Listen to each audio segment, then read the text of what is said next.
Right guys, another topic I want to talk on today, which is probably going to piss a bunch of people off, is training intensity. You hear this word all the time, you hear people talking about it, and it frustrates me so much because we're living in a day and an age where people are like paralyzed by over-analyzing things and writing out plans like how many sets do I do, how many reps do I do, what order shall I do my workout in, what training split shall I do, you know, like they over-analyze the shit out of all the little things, but they forget one thing: training intensity.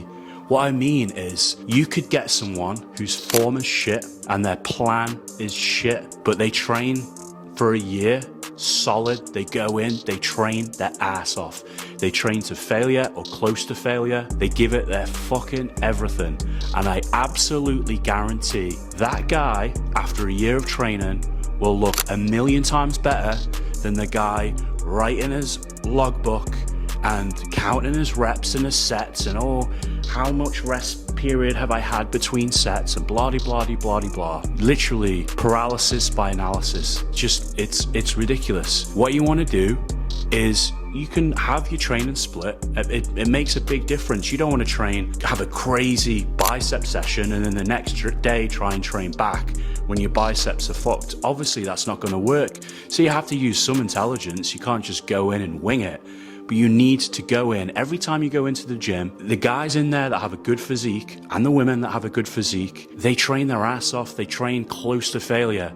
And the whole progressive overload is not some new thing. That applies to every single sport out there. Whether you're doing running, you're training for a 5K, whether you're lifting weights, you don't want to go into the gym every single time or go for your run every single time and run the same time. You want to improve. And it's not about going heavier. You hear the word progressive overload. There are so many ways to progress without just training heavier. Do more reps. Slow the reps down, make them harder, have less rest periods between sets, do drop sets, do rest pause, do pause stretches at the end of your sets. There are 100 different ways to add intensity to your workouts and to make it harder without just constantly having to get stronger and stronger and stronger. The strength is a very slow thing. It comes over a period of time.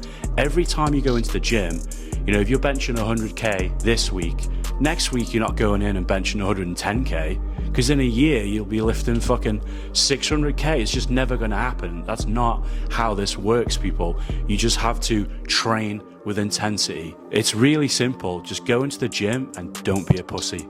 It's as simple as that.